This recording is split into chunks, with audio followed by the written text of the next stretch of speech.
Hi guys, welcome back to my channel Market జింగ్.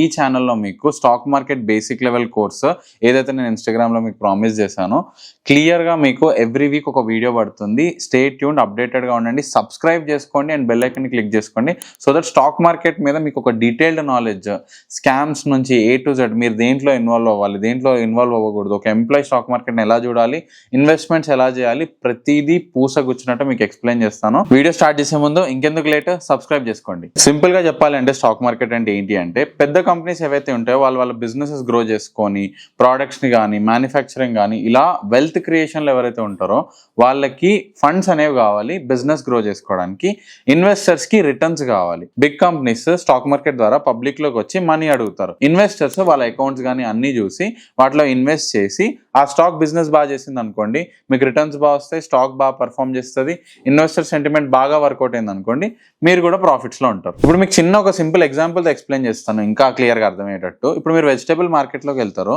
కొన్ని vegetable prices చాలా high ఉంటాయి, కొన్ని వెజిటేబుల్ ప్రైజెస్ చాలా లో ఉంటాయి. ఎందుకు? ప్రైజెస్ అనేవి ఎప్పుడన్నా ఏదైనా product the demand and supply మీద వర్క్ అవుతుంది. దాని డిమాండ్ ఎంత ఉంది, మీరు ఎప్పుడన్నా ఉల్లిపాయలు కానీ టమాటాల రేట్లు పెరగడం చూస్తుంటారు కదా మార్కెట్లో. సో అవి ఎందుకు పెరుగుతాయి? అప్పుడు సప్లై అనేది తక్కువ ఉంది కానీ డిమాండ్ చాలా ఎక్కువ ఉంది. సేమ్ స్టాక్ మార్కెట్లో కూడా ఏదైనా షేర్ మంచి వాల్యూ సంపాదించి వాళ్ళు బిజినెస్ బాగా చేస్తున్నారు అనుకోండి, వాటి డిమాండ్ అనేది బాగా పెరుగుతుంది. ఎందుకంటే అవి ఇన్వెస్టర్స్కి ప్రాఫిట్స్ ఇస్తాయి. అప్పుడు ఆ షేర్ వాల్యూ అనేది పెరుగుతూనే ఉంటుంది. ఇలా స్టాక్ మార్కెట్ వర్క్ అవుతుంది. స్టాక్ మార్కెట్ ఎందుకు ఇంపార్టెంట్, దాని ఇంపార్టెన్స్ గురించి డిస్కస్ చేద్దాం. First, capital for business. Big కంపెనీస్కి ప్రాపర్గా క్యాపిటల్ కోసం చాలా హెల్ప్ అవుతుంది, సో దట్ వాళ్ళు బిజినెస్ గ్రో చేయడానికి. Second, wealth creation for investors.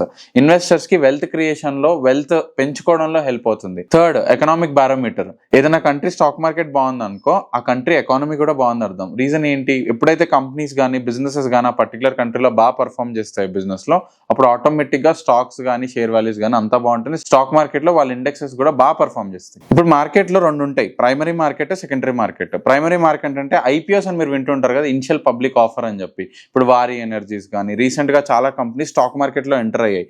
Swiggy కానీ. ఇప్పుడు ఈ కంపెనీస్ మార్కెట్లోకి ఎంటర్, ఇది మా షేర్ వాల్యూ, ఎవరైతే ఇంట్రెస్టెడ్ ఉన్నారో మీరు బై చేసుకొని మీరు ఐపీఓ ద్వారా మా కంపెనీ షేర్స్ తీసుకోవచ్చు అని పబ్లిక్లోకి వస్తారు. ఇది ఫస్ట్ మార్కెట్లో ఎంటర్ అయ్యేటప్పుడు ఇది ప్రైమరీ మార్కెట్ అంటారు. Next, secondary market. Already shares issue చేసిన తర్వాత మార్కెట్లో ఓపెన్గా ట్రేడ్ అవుతాయి. ఇప్పుడు మనం రిలయన్స్ కానీ ఇన్ఫోసిస్ కానీ ఇలాంటి పెద్ద కంపెనీలు ఇప్పుడు మనం డైరెక్ట్గా వెళ్ళి కొంటాం కదా, బయింగ్ సెల్లింగ్స్ అనేవి జరుగుతూ ఉంటాయి. ఇది సెకండరీ మార్కెట్. ఇప్పుడు మీరు వెజిటబుల్స్ పర్చేస్ చేయాలంటే రైతు బజార్కి ఎలా వెళ్తారో, స్టాక్స్ పర్చేస్ చేయడానికి, స్టాక్స్ ట్రేడ్ చేయడానికి కూడా మార్కెట్స్ ఉంటాయి. వీటిని ఎన్ఎస్సి అండ్ బిఎస్సి మన ఇండియాలో అంటారు. ఎన్ఎస్సి అంటే నేషనల్ స్టాక్ ఎక్స్చేంజ్, బిఎస్సి అంటే Bombay stock exchange. Bombay stock exchange చాలా ఓల్డ్, 1975 ఆ టైంలో ఫామ్ అయింది. ఎన్ఎస్సి మనకి ఇండిపెండెన్స్ వచ్చిన తర్వాత ఎన్ఎస్సిని ఫామ్ చేశారు. ఈ టూ యాక్టివ్గా ఉన్న మార్కెట్స్. ఇప్పుడు ఎన్ఎస్సిలో, బిఎస్సిలో ఇండెక్సెస్ ఉంటాయి. ఇప్పుడు బిఎస్సిలో సెన్సెక్స్ అనే ఒక ఇండెక్స్ ఉంటుంది. ఇండెక్స్ అంటే ఏంటి అంటే, ఫర్ ఎగ్జాంపుల్ ఒక గ్రూప్ ఆఫ్ థింగ్, ఒక సెట్ ఆఫ్ థింగ్ అన్నట్టు. ఇప్పుడు సెన్సెక్స్ ఏంటి? ఇండియాలో ఉన్న టాప్ 30 కంపెనీస్ రిప్రజెంట్ చేస్తుంది. ఇవి ఎకనామిక్ కూడా చాలా బూస్ట్ ఇస్తాయి. ఎన్ఎస్సిలో నిఫ్టీ అనే ఇండెక్స్ ఉంటుంది. ఇది ఇండియాలో ఉన్న టాప్ 50 కంపెనీస్ రిప్రజెంట్ చేస్తుంది. ఈ నిఫ్టీలో ఆల్మోస్ట్ ఆల్ అన్ని సెక్టార్స్ ఇన్వాల్వ్ అయి ఉంటాయి. అండ్ ఇందులో స్టాక్స్ 3 వేరియంట్స్ లో డివైడ్ అయి ఉంటాయి. ఒకటి large cap, mid cap, small cap. Large cap లో 20,000 crores కంటే ఎక్కువ మార్కెట్ క్యాప్, దాని వాల్యూ ఉంది అనుకోండి, అది లార్జ్ క్యాప్ కింద కన్సిడర్ అవుతుంది. 5,000 to 20,000 బిట్వీన్ లో ఉన్న స్టాక్స్ అన్ని మిడ్ క్యాప్ కింద కన్సిడర్ అవుతాయి. స్మాల్ క్యాప్ 5,000 crores బిలో వాల్యూలో ఉన్నవన్నీ స్మాల్ క్యాప్ లో కన్సిడర్ అవుతాయి. Large cap companies, big companies, అవి లాంగ్ టర్మ్ లో మంచి రిటర్న్స్ ఇస్తాయి అండ్ కన్సిస్టెంట్ రిటర్న్స్ ఇస్తాయి, అగ్రెసివ్ గా ఫ్లక్చువేషన్స్ లేకుండా. మిడ్ క్యాప్ లో అయితే మీకు కొంచెం రిస్క్ ఉంటుంది కానీ మోడరేట్ గా మీరు రిస్క్ ని మేనేజ్ చేయొచ్చు. స్మాల్ క్యాప్ లో రిస్క్ అనేది ఎక్కువ ఉంటుంది కానీ ప్రాఫిట్ అనేది చాలా ఎక్కువ చేయొచ్చు. మీరు ఎప్పుడైనా మీ పోర్ట్ఫోలియోని ఈ 3 సెగ్మెంట్స్ లో డివైడ్ చేసుకొని పెట్టుకోవాలి.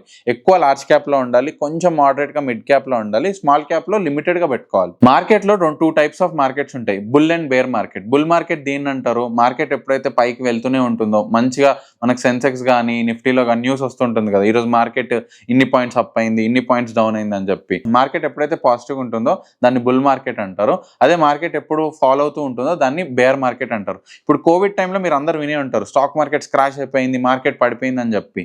సో యాజ్ అన్ ఇన్వెస్టర్ మీ అందరికి ఇచ్చే సజెషన్ ఏంటి అంటే, మీరు ఎప్పుడన్నా బేర్ మార్కెట్లో మీరు మాక్సిమం అమౌంట్ ఆఫ్ ద మనీని ఇన్వాల్వ్ చేయాలి స్టాక్ మార్కెట్స్లో. అండ్ అలా అని మార్కెట్ పడుతుంది కదా అని చెప్పి ఎప్పుడు వెయిట్ చేసుకొని కూర్చున్నా it doesn't work. Stock market అనేది పెరుగుతూనే ఉంటుంది.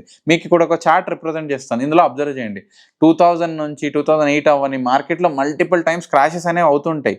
కానీ మన ఇండియా గ్రో అవుతుంది, బిజినెస్ గ్రో అవుతుంది, ఆటోమేటిక్గా మార్కెట్స్ అనేవి అప్ అవుతూనే ఉంటాయి. నెక్స్ట్ వీడియోలో బిగినర్ స్టాక్ మార్కెట్ని ఎలా స్టార్ట్ చేయాలి, ఒక స్టాక్ మీరు ఎలా పర్చేస్ చేయాలి, డీమ్యాట్ అకౌంట్ ఎలా యూజ్ చేయాలి, stop loss order, limit order, trading ఎలా చేయాలి, F&Oలో ఎలా ట్రేడింగ్ చేయాలి, ఆప్షన్స్ ఎలా చేస్తారు, దానికి బేసిక్స్ ఏంటి, అన్ని కమింగ్ వీడియోస్లో మీ ముందుకు తీసుకొస్తాను.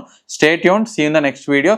సబ్స్క్రైబ్ చేసుకున్న వాళ్ళు సబ్స్క్రైబ్ చేసుకోండి, బెల్ ఐకాన్ క్లిక్ చేయండి, సో దట్ మీరు అప్డేటెడ్ ఉంటారు. స్టాక్ మార్కెట్ మీ ఫస్ట్ స్టెప్లో మీకు కష్టంగా అనిపించినా మీరు కన్సిస్టెంట్గా నేర్చుకొని ఒక 2-3 years ఎఫర్ట్ పెట్టారనుకోండి, ఒక 10 to 15 yearsలో వెల్త్ క్రియేషన్ ఎంత అవుతుందో మీరు కూడా ఇమాజిన్ చేసుకోలేరు. మీరు ప్రాపర్గా రూల్స్తో డిసిప్లిన్డ్గా ఉంటే ఇది నేను 100% ప్రామిస్ చేయగలను. మీరు ఆ డెడికేషన్ చూపిస్తే మీకు ప్రాపర్ నాలెడ్జ్తో సపోర్ట్ చేయడానికి నేనున్నాను, so that it will be helpful for you. See in the next video.